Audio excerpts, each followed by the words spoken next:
Интервално гладуване за загуба на мазнини. Гладуването е невероятно за сваляне на мазнини. Всъщност се оказва, че просто да не ядеш е много ефективна стратегия да намалиш калориите и съответно да гориш мазнини. Представи си. Но днес не искам просто да говоря за ползите от интервалното гладуване. Вместо това искам да ви дам най-добрия интервален план за гладуване, с който да трансформирате тялото си през следващите няколко седмици. И до края на това видео ще знаете точно как да си структурирате перфектният план безплатно. Здравейте, аз съм Марио, добре дошли в моят YouTube канал. Първо, красотата на интервалното гладуване е в гъвкавостта му. Това означава, че има много начини да гладуваш и най-добрият план за теб зависи от теб. От предпочитанията ти, от размера на храненията, от това колко добре понасяш глада при пропускане на храна, до това в кои часове на деня ти се дояжда повече или по-малко. Всички тези фактори определят идеалната структура за теб. Warrior диетата е базирана на предполагаемите хранителни навици на древните войни. Казвам предполагаеми, защото никой не знае със сигурност как точно се хранили древните войни. Така че голяма част е основана на това как си представяме, че ловците събирачи са действали с периода на ограничен достъп до храна, без хладилници, без да пази храна от предишен лов и с много ограничени земеделски умения. Warrior диетата включва недояждане през голяма част от деня, като просто не ядеш. Противно на това, което повечето хора си мислят, можеш да станеш значително продуктивен, защото няма да имаш същите колебания в кръвната захар, които идват от храненето и храносмиляне.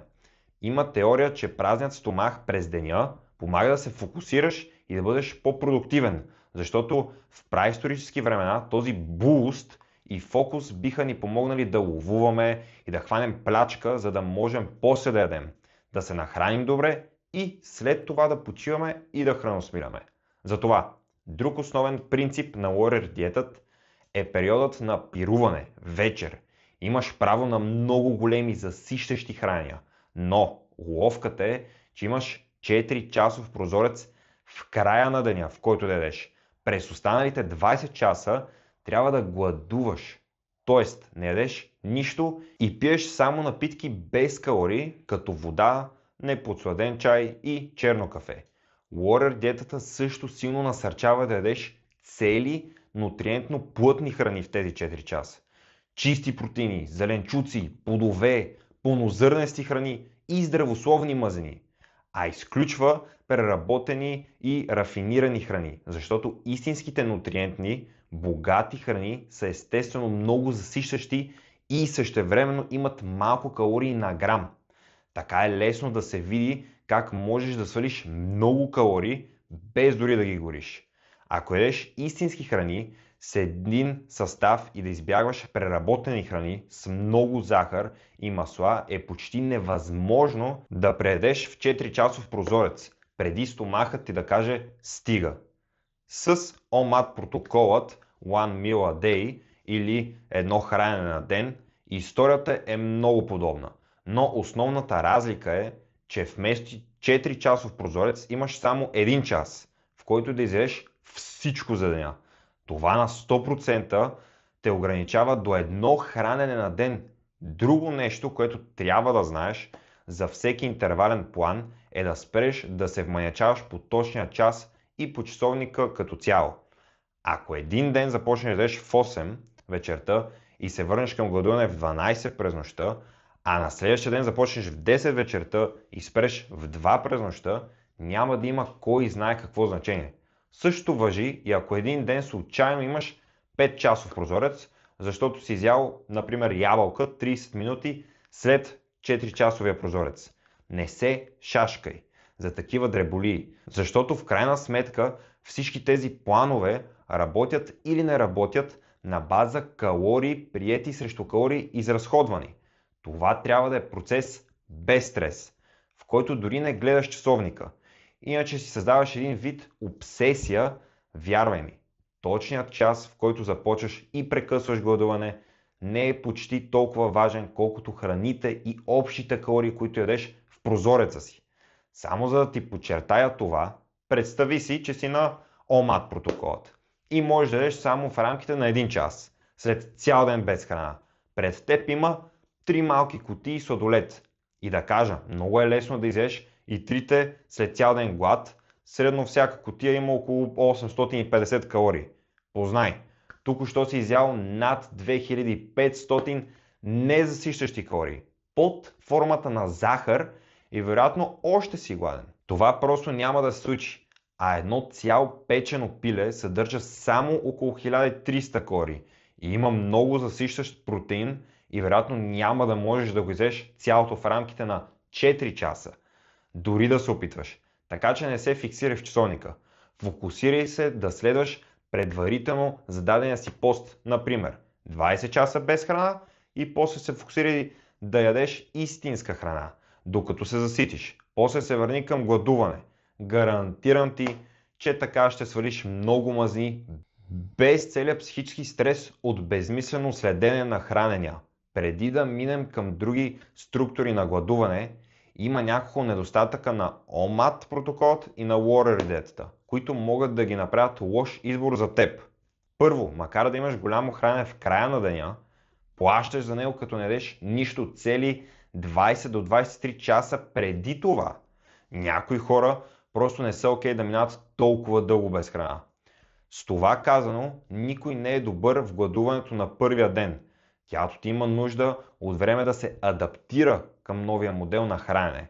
Ще имаш хормони като грелин, които ще се отделят в часове, в които обичайно си ял закуска, обяд и вечеря.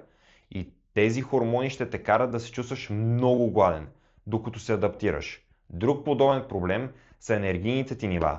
В началото може да се чувстваш по-уморен от пропускането на хранения.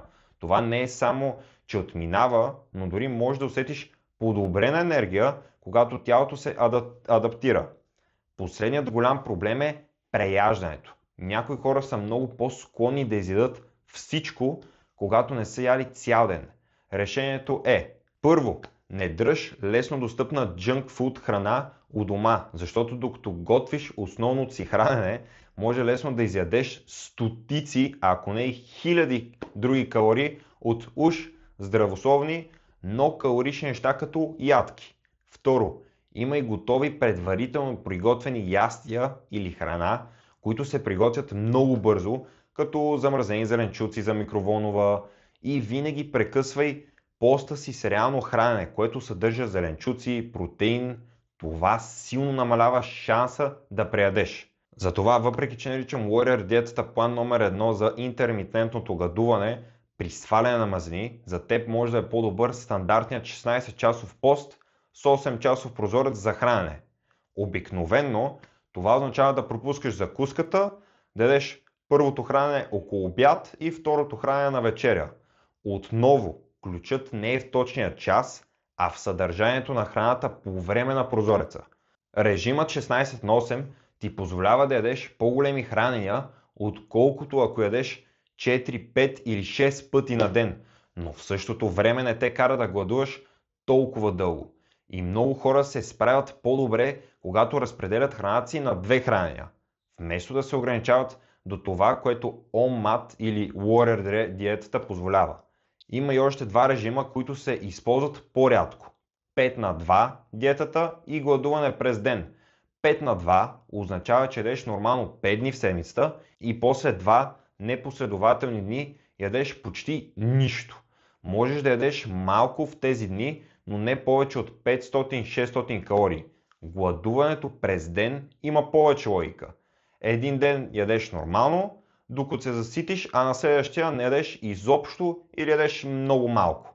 Това работи по-добре от 5/2 за намаляване на общите седмични калории, но може да е трудно тялото да се адаптира, защото един ден си свикнал с закуска, обяд и вечеря, а на следващия ден пропускаш всичко. Трудно е да влезеш в ритъм. Последният основен режим е продължително гладуване, обикновено 24 часа или повече. Това е когато лягаш с празен стомах за 1, 2 или 3 дни.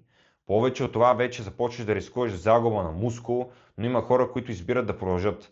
Този тип пост трябва да се прави основно за здравните ползи като автофагия, когато здравите клетки по същество изчистват и се хранят с дисфункционални клетки и бактерии в тялото. Но този режим не трябва да се използва като устойчив подход за сваляне на мазнини.